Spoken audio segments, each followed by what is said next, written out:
نحمده ونصلي على رسوله الكريم أما بعد فأعوذ بالله من الشيطان الرجيم بسم الله الرحمن الرحيم إذ يغشيكم النعاس أمنة منه وينزل عليكم من السماء ماء ليطهركم به ويذهب عنكم رجز الشيطان وليربط على قلوبكم ويثبت به الأقدام إذ يوحي ربك إلى الملائكة أني معكم فثبتوا الذين آمنوا سألقي في قلوب الذين كفروا الرعب فاضربوا فوق الأعناق واضربوا منهم كل بنان ذلك بأنهم شاقوا الله ورسوله ومن يشاقق الله ورسوله فإن الله شديد العقاب ذالکم فذوقوہ وان للکافرین عذاب النار صدق اللہ مولانا العظیم۔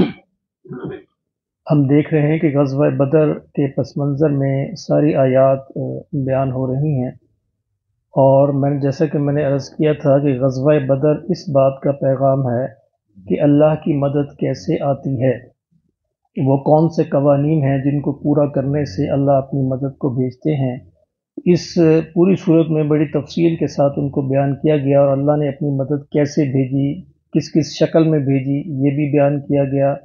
اس کے لیے بنیادی ضابطہ جو ہے وہ سمجھنے کی ضرورت ہے ہمیں بھی اپنی ذاتی زندگی میں، کہ اگر ہم یہ چاہیں کہ ہماری ذاتی زندگی میں اللہ ہمارے کاموں میں اللہ کی مدد اور نصرت شامل حال ہو جائے، اس کے لیے ضروری ہے کہ انسان پہلے اپنے حصے کا کام کرے، یعنی جتنے اسباب وہ اختیار کر سکتا ہے، جو کچھ وہ کر سکتا ہے وہ سارے کام وہ کرے، تو پھر اللہ اپنی مدد کو نازل فرماتے ہیں۔ یعنی نبی صلی اللہ علیہ وسلم کی دعا سے بڑھ کر اس کائنات میں کسی اور کی دعا تو نہیں ہے، یعنی لیکن حضور صلی اللہ علیہ وسلم نے مدینے میں رہ کے دعا نہیں کی، جو کچھ کر سکتے تھے، جو وسائل اختیار کر سکتے تھے وہ کیے، چاہے نہتے ساتھی تھے، کوئی لشکر نہیں تھا، کوئی اسباب نہیں تھے، کوئی تیر اور کوئی تلواریں نہیں تھیں، اس کے باوجود ان 313 کو لے کر میدان میں نکلے، یعنی اللہ سے کہا کہ میں یہ کر سکتا تھا کہ یا اللہ اب تیرے اختیار میں ہے۔ یعنی انسان جو اسباب اختیار کر سکے وہ کرے، اور کرتے ہوئے پھر اللہ سے مدد مانگے، تو پھر اللہ اپنی مدد بھیجتے ہیں۔ یعنی جب اللہ نے دیکھا کہ 313 نہتے ہیں تو پھر اللہ نے ہر طریقے سے اپنی مدد شامل حال فرمائی۔ تو اللہ کا قانون اور طریقہ یہ ہے عام طور پر کہ اللہ اس دنیا میں اسباب کے ذریعے سے کرتے ہیں، کرنے کو اللہ براہ راست کرنے پہ قادر ہے، کر سکتا ہے جب چاہے جہاں چاہے کر سکتا ہے، لیکن عام طور پر اللہ نے ضابطہ یہ رکھا ہے کہ اسباب کے ذریعے کرتے ہیں۔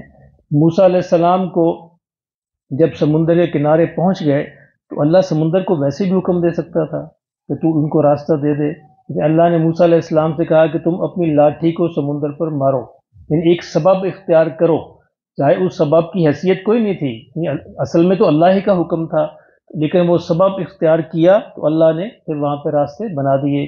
تو یہ ایک سبق ہے انسانوں کے لیے کہ اسباب کے بغیر، اسباب کو توڑ کر، اسباب کو چھوڑ کر بیٹھ جانا یہ غلط ہے۔ اسباب کو اختیار کرتے ہوئے توکل اللہ پہ کرنا یہ زیادہ بڑا عمل ہے، یعنی اسباب بھی سامنے ہوں اور پھر توکل کو نہیں میرا اللہ ہی کرے گا، تو یہ اس سے بڑی طاقت ہے۔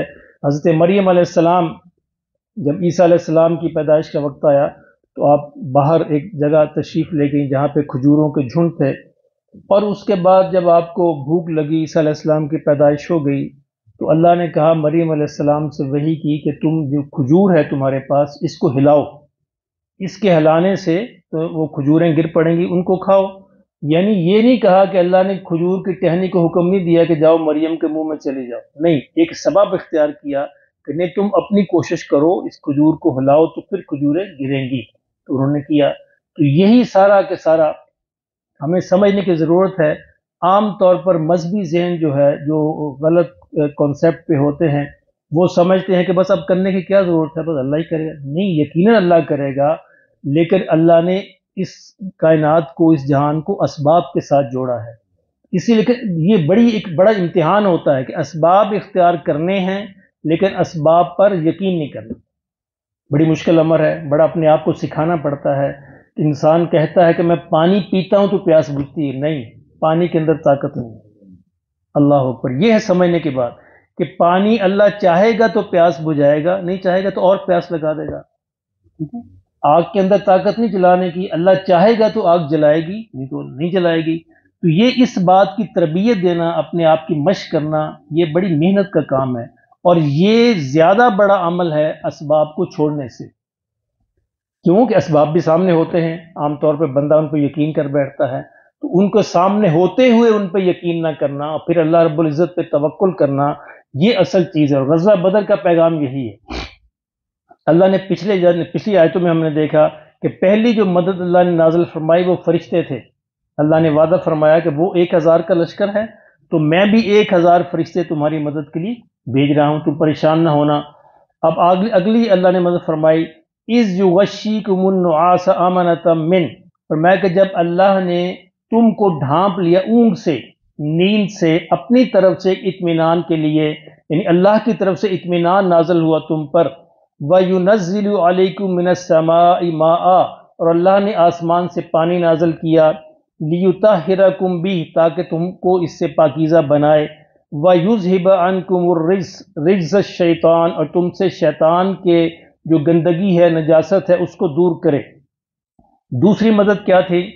اب دیکھیں رات کا وقت ہے، 1000 کا لشکر تیار کھڑا ہے، اب کس کو نیند آئے گی اس عالم میں؟ جب مطلب ہم نہتے ہیں، پتہ نہیں صبح ہم نے بچنا ہے کہ نہیں بچنا، لیکن اللہ نے نیند بھیج دی مسلمانوں پر۔ یہ اللہ کی دوسری مدد تھی۔ اللہ نے کہا یہ میری مدد تھی، یہ میں نے نازل کی ہے تم پر، ورنہ جنگ کی راتوں میں نیند نہیں آیا کرتی۔ تو مسلمانوں کا سارا لشکر سو گیا سوائے نبی صلی اللہ علیہ وسلم کے، آپ جاگتے رہے۔ تو اس سے سونے سے انسان تر و تازہ ہو جاتا ہے، اللہ ان کو قوت بحال ہو گئی، جو تھکاوٹ تھی وہ سفر کی وہ بھی ختم ہو گئی۔ اللہ نے فرمایا کہ اس وقت کو بھی یاد کرو جب یغشیکم النعاس، جب اونگ نے تم پر ڈھانپ لیا تم کو، امنتم من، یہ فرمایا میری طرف سے اطمینان تم پر نازل کیا گیا تھا۔ اس کے بعد تیسری مدد، وَيُنَزِّلُ عَلَيْكُم مِّنَ السَّمَاءِ مَاءً، آسمان سے میں نے پانی نازل کیا، یعنی بارش آئی۔ موقع کیا تھا کہ جب قریش کا لشکر پہلے پہنچ چکا تھا، تو قریش کے لشکر نے اچھی جگہ دیکھ کر، جو پکی جگہ تھی وہاں پر قبضہ کر لیا، اور مسلمان جب آئے تو ریتلی جگہ پہ جگہ ملی۔ اب ظاہر ریت پہ کھڑے ہو کے لڑنا مشکل کام ہے، زمین پکی ہو تو آسان ہے۔ اللہ نے مدد بھیجی، بارش ہوئی، ان کی زمین جو ہے وہ پکی زمین تھی، وہاں پہ پھسلن ہو گئی، گارا بن گیا، کیچڑ بن گیا، اور مسلمانوں کی چونکہ ریتلی جگہ تھی تو وہ ریت جم گئی اور پاؤں جمانے آسان ہو گئے۔ اللہ نے کہا یہ بھی میں نے کیا۔ اور تیسرا کیا تھا، اس پانی کو مسلمانوں نے جمع کر لیا، جو تھوڑے تھوڑے جو گہری جگہیں تھیں وہاں پہ وہ چشمے بن گئے، اور ان کو پینے کا پانی مہیا ہو گیا۔ اور مسلمان اس سے پہلے جو ایک کنواں تھا بدر کے اندر، اس سے پہلے قبضہ کر چکے تھے، اب کافروں کے پاس پینے کا پانی موجود نہیں رہا، کیونکہ ان کے پاس جگہ تھی نہیں، کنواں مسلمانوں کے قبضے میں تھا، مسلمانوں کے پاؤں جم گئے اور ان کو پینے کا پانی میسر ہو گیا۔ اللہ نے فرمایا کہ پہلی مدد فرشتے، دوسری مدد نیند، اور تیسری مدد آسمان سے پانی نازل کرنا، بارش نازل کی۔ فرمایا اس سے ہم نے 2 کام کیے، لِيُطَهِّرَكُم بِهِ، تمہیں ہم نے پاکیزہ کیا۔ مسلمانوں کو یہ فکر تھی کہ وضو کیسے کریں گے، کسی کو غسل کی ضرورت پیش آ گئی، وہ کیسے کرے گا، پاکیزہ کیسے ہوگا؟ اللہ نے کہا لو میں نے انتظام کر دیا، تمہارے لیے انتظام کر دیا، تم پاکیزہ بھی ہو جاؤ۔ وَيُذْهِبَ عَنْكُمُ الرِّجْزَ الشَّيْطَانَ، اور فرمایا تم سے اس پانی کے ذریعے شیطان کی نجاست کو دور کیا۔ اچھا وہ کیا نجاست تھی؟ وہ نجاست جیسی کہ مسلمانوں کو دل میں وسوسہ تھا، ایک خوف تھا کہ 1000 کا لشکر ہے اور مسلح لشکر ہے، ہم نہتے ہیں۔ اللہ نے فرمایا کہ اس وضو کرنے کے ذریعے سے وہ ہم نے نجاست دور کر دی، اور مسلمانوں کو دل جم گئے۔ وہ جو خوف تھا، جو وسوسہ، شیطان کی نجاست کیا تھی؟ شیطان نے وسوسہ ڈالا تھا، یہ بہت بڑا لشکر ہے، یہ تمہیں مار ڈالے گا۔ اب کوئی خوف آ جاتا نا، خوف بذات خود جنگ کے اندر ایک بہت برا ہتھیار ہے، ناکامی کا ذریعہ ہے۔ فرمایا وہ بھی ہم نے شیطان کی نجاست کو اس پانی کے ذریعے سے دور کر دیا۔ بارش سے ہم نے 2 کام لیے، تمہارے دل بھی دھو دیے اور تمہارے بدن بھی دھو دیے۔ اللہ اکبر۔ وَلِيَرْبِطَ عَلَىٰ قُلُوبِكُمْ، فرمایا اس سے ہم نے تمہارے دلوں کو جما دیا، تمہارے دلوں کو مضبوطی عطا کر دی۔ وَيُثَبِّتَ بِهِ الْأَقْدَامَ، اور تمہارے قدموں کو ہم نے جما دیا۔ اب یہ مدد اللہ نے پوری اس مدد کی تفصیل عطا فرمائی۔ اگلی مدد فرمایا اِذْ یُوحِی رَبُّکَ إِلَى الْمَلَائِکَةِ، جب تیرے رب نے فرشتوں کو وحی کی۔ اب کیا مطلب ہے؟ فرشتے بھی اللہ کی بارگاہ تک براہ راست نہیں جا سکتے، یعنی ایسا نہیں کہ فرشتے اللہ کو دیکھ رہے ہیں، نہیں، دور ہے کہیں کو مقام ہے، وہاں بھی اللہ ان کو وحی بھیجتا ہے۔ ان کی بھی جسارت نہیں ہے کہ اللہ کی بارگاہ میں حاضر ہو سکیں۔ اور میں جب تیرے رب نے فرشتوں کو وحی کسی نازل کی، کیا وحی کی؟ انی معکم، کہ میں تمہارے ساتھ ہوں، تم بھی ڈرنا نا۔ اب فرشتے بھی تو اللہ کے بغیر کچھ بھی نہیں کر سکتے، اللہ کے ملازم ہیں، نوکر ہیں۔ اللہ نے کہا انی معکم، جاؤ میں تمہارے ساتھ ہوں، تم بھی پریشان نہ ہونا۔ فثبت الذین آمنوا، تم نے کیا کام کرنا ہے؟ جو ایمان والے ہیں ان کو ثابت قدم رکھنا ہے۔ یعنی ایسا نہیں کہ تم نے جا کفار کو قتل کر دیا، نہیں، قتل وہی کریں گے، تم نے ان کو ثابت قدم رکھنا ہے۔ سألقی فی قلوب الذین کفروا، اگلی جو مدد نازل کی پھر مسلمانوں سے کہا جا رہا ہے کہ دیکھو سألقی فی قلوب الذین کفروا، ہم نے کافروں کے دل میں تمہارا رعب ڈال دیا۔ یعنی اندازہ کرے 1000 کا لشکر کھڑا ہے اور سامنے 313 ہیں، لیکن وہ دیکھ کے ڈر رہے ہیں۔ کافر یہ کہہ رہے تھے ہمیں تو بہت نظر آ رہے تھے، اب یہ بھی فرشتے موجود تھے پیچھے، ان کو نظر آ رہے تھے، اور کافر یہ کہہ رہے تھے ہمیں 313 کہاں پہ، یہ تو بہت بڑا لشکر ہے۔ فرمایا ہم نے کافروں کے دل میں تمہارا روب ڈال دیا۔ یہ اگلی مدد، فَاضْرِبُوا فَوْقَ الْأَعْنَاقِ، فرمایا اب جاؤ ان کی گردنوں پہ مارو، ذبح کرو ان کو ہم نے تمہارے قابو میں دے دیا۔ وَاضْرِبُوا مِنْهُمْ كُلَّ بَنَانٍ، اور ان کے جوڑ پہ مارو، ایک پور پہ مارو۔ اب دیکھیں اللہ رب العزت کو اپنے رسول کے خلاف جو کھڑے تھے ان کا غصہ کتنا ہے۔ فرمایا کہ ان کے جوڑ پہ مارو، قتل کرو ان کو، کیوں کہ وہ رسول کے مخالفت کے طور پر آئے ہیں۔ آگے بیان کیا ذالک بانہم، کیونکہ شاق اللہ ورسولہ، کیونکہ وہ اللہ رسول کی مخالفت پہ اتر آئے ہیں۔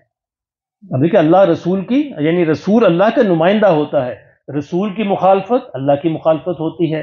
فرمایا اس لیے ہم ان کو یہ سزا دے رہے ہیں کہ 13 برس تم ان کو سمجھاتے رہے، اے اللہ کے رسول، اے میرے پیارے نبی، 13 برس تو نے محنت کی لیکن ان کی سمجھ میں کوئی بات نہیں آئی، الٹا یہ مخالفت اتر آئے۔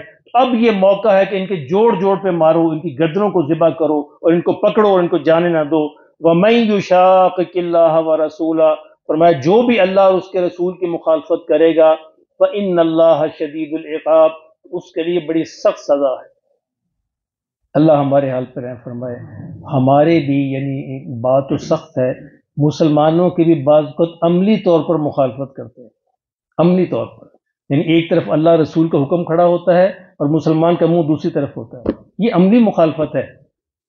زبان سے تو نہیں کہتے، اللہ کا شکر ہے زبان سے نہیں کہتے، لیکن جب مسلمان کا رسول کا حکم ہو ادھر منہ کرنا ہے، مسلمان دوسری طرف منہ کر کے کھڑا ہو، تو یہ عملی مخالفت ہے۔ اللہ پاک محفوظ فرمائے کہیں اللہ ہمیں اس میں شامل نہ فرما لے قیامت کہ تم نے بھی منہ موڑا تھا، تم نے بھی تو مخالفت کی تھی، تمہارا فلاں فلاں فلاں فلاں عمل، فلاں فلاں دن، فلاں فلاں مہینے، فلاں فلاں سال تمہاری زندگی میں تم نے رسول کی مخالفت میں گزارے تھے۔ عملی طور پر اللہ اپنی پناہ میں رکھے، اس سے اللہ کی پناہ مانگنی چاہیے، ایسا نہ ہو ہمارا کوئی عمل اللہ یا رسول کی مخالفت میں لکھا جائے، اللہ اس سے اپنی پناہ میں رکھے۔ فرمایا جو ایسا کرتا ہے فَإِنَّ اللَّهَ شَدِيدُ الْعِقَابِ، تو اللہ کی سزا پھر بڑی سخت ہے، اللہ پھر معاف نہیں کرے گا۔ ذَلِكَ فَذُوقُوهُ، فرمائے لوگوں سے کہو یہ ہے، چکھو اس عذاب کو، اب بدر کے میدان میں مرو اور اس عذاب کو چکھو۔ وَأَنَّ لِلْكَافِرِينَ عَذَابَ النَّارِ، اور اس کے بعد پھر دوزخ کا عذاب تو تیار ہے، یعنی یہ تو بڑا ہلکا عذاب ہے، اس کو چکھو، یہ موقع پر عذاب ہے۔ اس کے بعد پھر ہم نے فرمایا کافروں کے لیے جہنم کا مستقل عذاب جو ہے تیار کر رکھا ہے۔ اللہ پاک ہمیں اپنی پناہ میں رکھے۔